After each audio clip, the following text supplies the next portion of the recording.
présente mon bon partenaire de chasse. Un de mes cornets de chasse que j'utilise.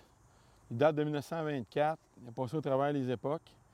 Grosse écorce, opaque, épaisse, donc une bonne caisse de résonance pour faire le mâle. Là, on est en période un petit peu avant la chasse. Qu'est-ce que j'aime faire durant cette période-là? C'est vraiment me pratiquer. C'est sûr que c'est un peu mon métier de coller l'orignal, de l'enseigner, mais je pratique tout le temps pareil.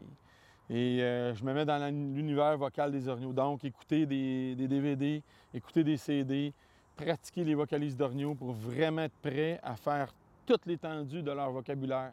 Des fois, il y a des orignaux qui hésitent. Ils viennent, ils hésitent.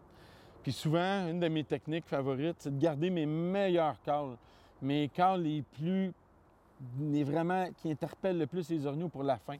Souvent, je vais commencer, exemple, sur un appel de femelle qui est assez doux, langoureux.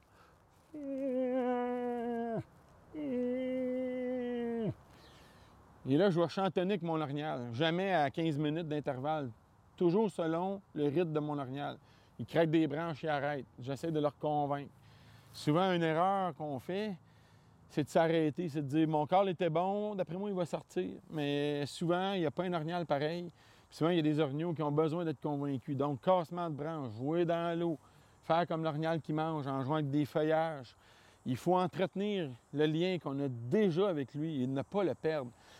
Et souvent, ce que je me plais à croire, c'est que nos meilleurs calls, et ça, un chasseur ou un guide va développer ces aptitudes-là avec un certain nombre d'années, mais surtout avec la pratique, il va développer des petits sons plus sournois, plus tendancieux, des calls un peu comme suit.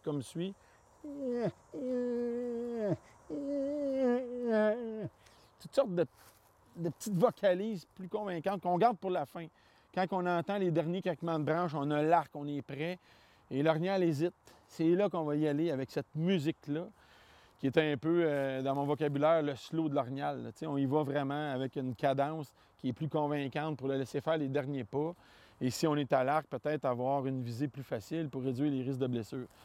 Donc, le call de l'orignal, il faut le pratiquer. Il faut avoir les bons outils. Un cornet en écorce épais où on peut faire le boc. Et également, évidemment, qu'on peut faire la femelle, mais toujours pratiquer. Écouter les orignaux et pratiquer nos vocalises et avec des collègues, peut-être améliorer les petits détails pour être sûr d'avoir les sons les plus convaincants et se sentir en confiance des faire. Sur ce, mon nom est Michel Terrien, de Chasse Québec et du magazine Sentier Chasse et Pêche. Au cours des prochains mois, je vais vous entretenir d'un certain nombre de thèmes, d'articles sur des techniques de chasse un peu inédites que vous allez pouvoir pratiquer et que vous allez pouvoir développer. Et puis, vous allez pouvoir nous suivre là, au cours des prochains mois, tant sur le site www.chassequebec.com que sur le site www.sentierchassepêche.com. Bonne saison de chasse!